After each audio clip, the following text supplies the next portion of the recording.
Hello and welcome to ETH Insights, where the leaders of today explore the ideas that will shape tomorrow. India's tech landscape is evolving fast, from being a consumer of global innovation to shaping its own. In the middle of this sits a crucial question. Can hardware brands stay relevant in a world driven by software, AI, and experience? Joining us today is Harish Kohli, President and Managing Director of Acer India, a company that's reinvented itself over 25 years. From PCs to AI platforms, gaming laptops, and now full stack tech solution.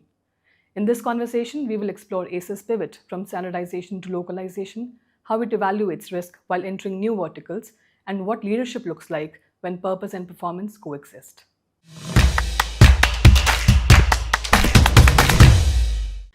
Thank you, Harish, for joining ETH Insights today. Pleasure is mine. Harish, we'll start with Acer's journey. So if we look at the 25-year journey, it looks less like a linear growth story and more like a case study in adaptive reinvention. From consumer PCs to AI-powered enterprise solutions, laptops, and now gaming. So what has led you to? What principles have guided you rather to steer the company through such diverse growth story? Acer worldwide has always believed in fresh technology. And many years back, if we were to look at Acer at Taiwan, we used to have almost 200 plus companies under its umbrella. So we were making everything and anything around the IT hardware product. And then in 2000, we went out of that thought process. But that's been the thought process and that's been the DNA of the founder, which has been there in the company. And that is how one has been able to see over the last 26 years clearly that you look at what are the products which are coming in afresh, what is the acceptability of those products with the customer base in India, and you continue as far as that journey is concerned. Yes, the last 3 years, the journey has been much faster than the first 23 years, where we were only in the IT hardware, but then within the IT hardware, we had monitors on one side, screen sizes in those days at 15 inches up to a 95 inches, tablets, the IT from a desktop point of view, all-in-ones, servers, workstations, etc. So that was a complete set of products there. But the last 3 years, yes, we have done an acceleration much faster than what we did in these first 23 years, in which we have been able to bring in products which are consumer electronic products, and there are many more to come in the next 3 to 6 months' time. So I think by the end of this year, we should have about 6 or 7 companies which will be there under the Acer umbrella. And courtesy the DNA, all right, so that's the activity one has been carrying on in India as well. So, talking about India, your made in India laptops, they and targeted at users here, they mark a strategic shift, right? There's a pivot there from global standardization to regional customization. So, what demographic signals did you pick to double down on localization? Yeah, so Acer headquartered out of Taiwan, and Taiwan is the Mecca for manufacturing R&D activity. So that also is in the blood for as far as the manufacturing part is concerned. We actually got formed on 9999, but we set up our manufacturing unit in December of 99 itself. That's because of, again, the DNA being around manufacturing and R&D. The model which we adopt in Acer worldwide is a model of a pizza, where the base comes from the base kitchen, and then you're able to do the flavors as are required as far as those countries are concerned. And we always felt that India was one market which is different from the markets world over. There is a differentiation of the kind of specs that the customer is looking for here. So you must be able to make that available rather than thirsting a global product and then saying, Indian customer, hey, this is the product, I give it to you, you buy this. But we felt the other way in saying that let's make it for the customers in India. And we did this activity, as I said, way back in 99 itself. So when the government of India decided and talked about Make in India, that was something which was very close to our heart, and we was very interested on that.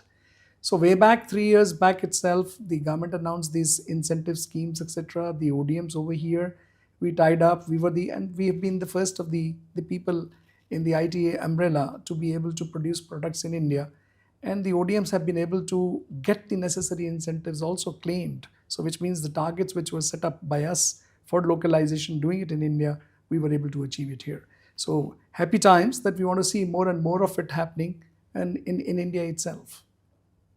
Talking about another part of diversification, with Acer Pure and Altos, you have evolved from PC maker to full stack tech solution company. So what are the, you know, what goes behind this, evaluating your risk and reward, when entering verticals which are different from your core? Yes, it's a big challenge whenever we think in terms of introducing these kind of products. However, there are two points on which life is comparatively easier in our mind.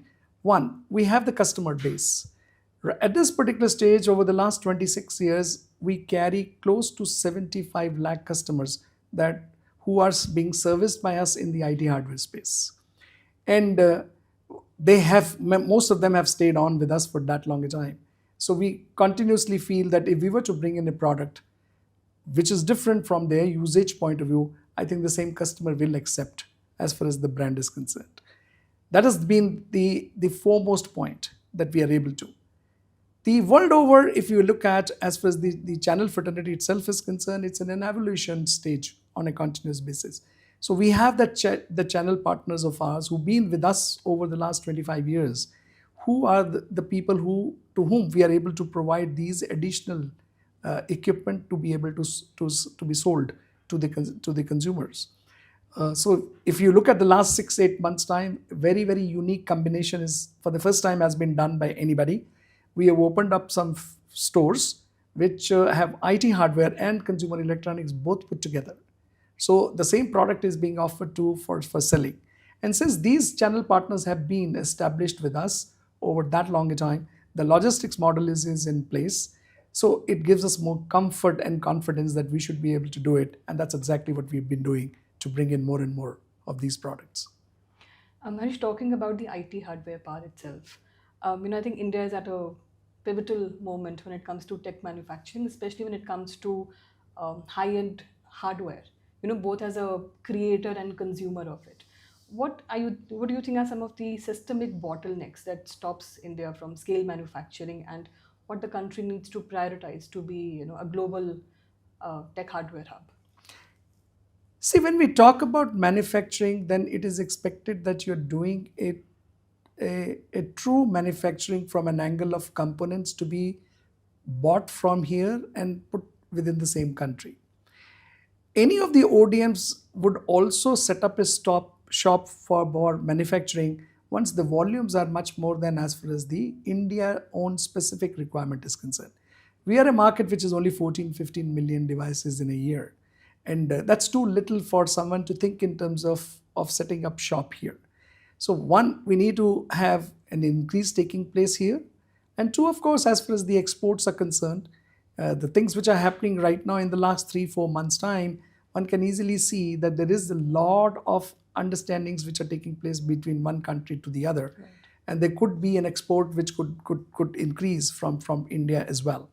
So though early times at this stage, but then the last 2-3 years, if we look at, I think many companies have set up shop here, right from the component and as well as putting the products together. So some of the companies, Indian companies who've been able to do the ODM part of the job, I think they're doing great jobs, and many new products they are doing, and the scales are much higher. So I think it's a time that will maybe some more time that we have to do it. But I think what's happened as far as the mobile phone is concerned, that India became the number 2 supplier of mobile phones in totality. I think we should be able to reach somewhere closer to that in the IT hardware space as well. Harish, talking about your leadership style and how you have steered the company, from assistive tech for children to menstrual leave, driving sustainability, your leadership has gone beyond just commercial goals. So at a time when leaders are expected to balance capital with conscience, according to you, what is it that personally define leadership legacy? What we have taken from the society is something that we are all committed to give it back. We are what we are because of the society and what it gave to us. So in my mind, that is the principle which remains as the main important and foremost in my mind. And so all the efforts that we have tried to do, be it in terms of the CVI for the children, we have tried to do it to return it back to the society.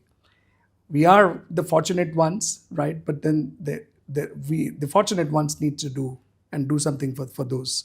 So when it comes to an activity like this, I would always treat that as to be a priority, and we will do what we can do, which means that whatever are the budgets available to me, I should be able to do that. But then we do it well, and we do it for a purpose, and we continuously watch out that the objectives for which this was set up is something which we are able to take care of.